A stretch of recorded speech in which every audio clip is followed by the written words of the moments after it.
जय श्री राम दोस्तों, आप देख रहे हैं YouTube चैनल ज्ञान स्टार प्लस। तो दोस्तों, आप सभी का हार्दिक स्वागत और अभिनंदन।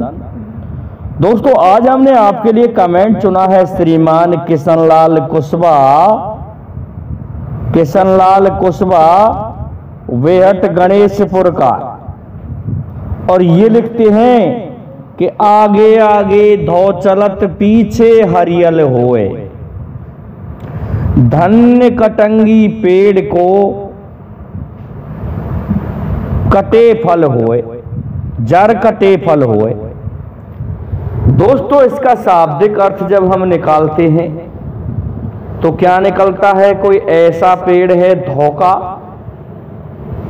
कि उसमें धोखा नाम दिया है, और तो वो आगे आगे चल रहा है और पीछे से वो हरा होता जा रहा है।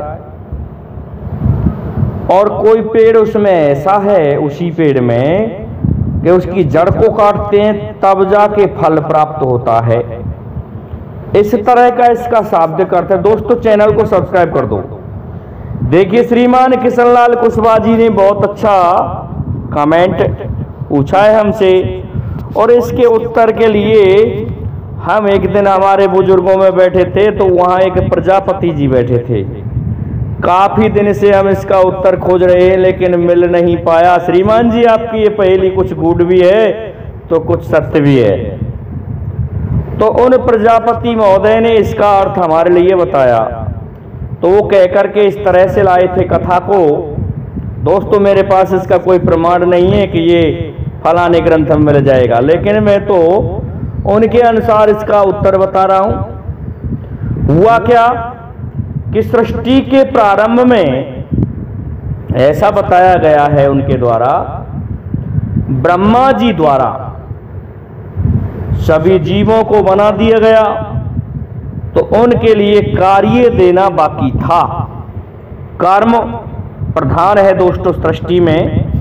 तो किस प्रकार से ब्रह्मा जी उनको अलग अलग कार्य विभाजित कर रहे हैं, जैसे यज्ञाधिकारी को उसका कार्य अलग दिया जाता है, या जो भी कर्मचारी है उसको उसका अलग अलग चार्ज थमा दिया जाता है। इसी तरह से चार्ज थमा रहे हैं भगवान ब्रह्मा इस सृष्टि में। तो कहते हैं ब्रह्मा जी ने सबसे पहले क्या किया कि कर्मों को बांटना शुरू किया, कि तू इस कार्य से, ये तेरा पेशा होगा, तेरा धंधा होगा, और इससे तू ये कार्य करके अपनी उन्नति कर और अपना पेट भर। दोस्तों, इसी तरह से उन्होंने कार्य विभाजन किया है। कार्य विभाजन करते समय उन्होंने सबसे पहले 4 जनेऊ उठा करके दिए कि मैं कार्य विभाजन जब करूंगा पहले मैं तुम्हें 4 जनेऊ देता हूं। दोस्तों, 4 जनेऊ दे दिए। एक ब्राह्मण को दिया, एक क्षत्रिय को दिया, एक वैश्य को दिया, और दोस्तों एक प्रजापत को दिया। कहते हैं कि प्रजापत काष्ठ शूद्र है, लेकिन ऐसा नहीं है। उस समय 4 ही इंसान बनाए थे उन्होंने, और चारों से एक बात कही थी कि ऐसा है, ये मैं तुमसे कुछ एक समय पश्चात वापस लूंगा, इसलिए ऐसा है तुम मुझे इन्हें लौटा देना जब मैं तुमसे मांगूं, और कल तुम्हें तुम्हारा कार्य दे जाएगा। इस सृष्टि में श्रेष्ठ और उच्च वही माना जाएगा जो मेरी दी हुई वस्तु को सुरक्षित रखेगा। होता क्या है दोस्तों, भगवान ब्रह्मा ने कार्य विभाजन किया तो सभी को कार्य दे दिया गया। अंत में प्रजापत महोदय पहुंचते हैं और कहने लगे, ब्रह्मदेव आप मुझे मेरा काम दो। कहने लगे ब्रह्मा जी के काम तो सभी समाप्त हो गए, तुम्हें क्या काम दिया जाए? तो रोकर के प्रजापत महोदय मिट्टी में गिर जाते हैं, जमीन पर। ब्रह्मा जी कहने लगे, कार्य मिल गया तुम्हारे लिए। कि क्या कार्य दिया है? कैसा है? ये जो मिट्टी है तू इसी को अपना व्यवसाय बना और इसी से तू तेरी आजीविका चला, यही तेरा कर्म होगा। कहने लगा मैं मिट्टी से कैसे बनाऊंगा? कैसा है, भगवान शिव की सुदर्शन चक्र को मैं तुम्हें देता हूं। भगवान शिव ने अपना सुदर्शन चक्र प्रजापति के लिए दिया। और ऐसा है, मैंने तुम्हें एक जनेऊ दिया है, उस जनेऊ को अपने इस कार्य के लिए ले लेना। और भगवान विष्णु कहने लगे कि ऐसा है भाई, मैं समुद्र में रहता हूं तो कोई जीव मेरे शेष सैया की तरफ आता है तो मैंने एक डंडी रख रखी है, एक डंडा रख रखा है। उस डंडा को तू ले जा और उस डंडे से अपना कार्य प्रारंभ कर देना। समझ नहीं पाया प्रजापति, परंतु ब्रह्मदेव ने जैसे ही उसके शीश पर हाथ रखा तो सारी कला को वह समझ गया। अब क्या होता है दोस्तों, प्रजापति ने अपने बर्तन बनाना चालू कर दिया और बर्तन बनाने लगा और उस जनेऊ धागे से उनको काट के चाक से अलग रखने लगा तो वह फल बन गया दोस्तों। अब एक दिन ब्रह्मा जी ने फिर से मीटिंग जोड़ी के सभी का कार्य सही चल रहा है। सभी ने कहा ठीक चल रहा है प्रभु, तो मैंने तुम्हारे लिए कुछ एक जनेऊ दिए थे, वो जनेऊ मुझे वापस दे दो। तो प्रजापति महोदय ने अपने जनेऊ को अपने चाक के उस चकोड़े पर रख दिया जिसमें पानी भरा रहता है, पिलोया कहते हैं या चकोड़ा कहते हैं उसको। उस जनेऊ से डाल फूटने लगे और बहुत सारे जनेऊ हो गए। उनमें से 5-4 तोड़ के ले गया। सभी कहने लगे भाई हम तो हमारा घर छोड़ के आ गए, पता नहीं कहाँ खो गया। प्रजापति कहने लगे तुम मूर्खो, मेरे पास है जनेऊ तो सभी ने प्रजापति से, क्योंकि इसीलिए तो कहा गया है कि प्रजापति मन को भोरो और फटकार बिछा दियो बोरो।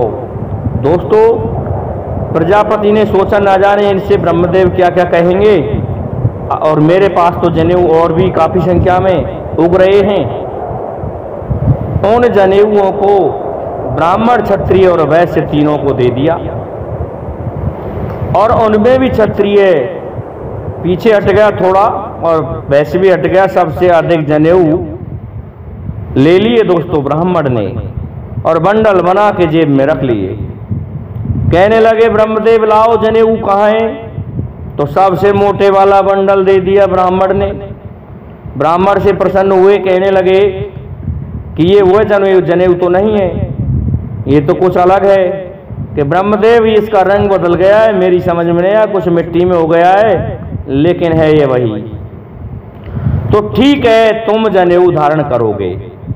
उस दिन से ब्राह्मण जनेऊ धारण करते हैं। जनेऊ के बिना ब्राह्मण का उद्धार नहीं है। क्षत्रिय ने दिया कि तुम ऐसा है बहुत कम लाए हो, तुम विशेष अवसरों पर ही जनेऊ धारण करोगे, बाकी प्रत्येक दिन जनेऊ धारण करना तुम्हारे लिए शुभ नहीं होगा। ऐसे ही वैश्य को कहा कि तुम कोई विशेष मत धारण करो प्रभु वचन के लिए, तो ही धारण कर सकते हो, नहीं तो नहीं करोगे। अब रह जाता है प्रजापति। प्रजापति कहने लगा प्रभु ये जो जनेऊ हैं ये मैंने मेरे चकोड़े से उठा करके दिए हैं, इन्होंने तो खो दिया।